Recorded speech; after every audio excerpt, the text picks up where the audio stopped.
pano todo mofado.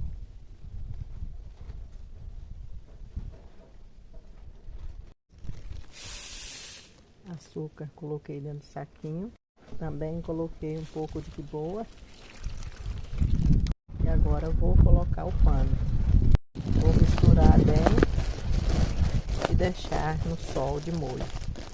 Já se passaram um tempinho e o mofo continua lá. Então vamos esfregar para ver se sai. Uau, ficou limpinho.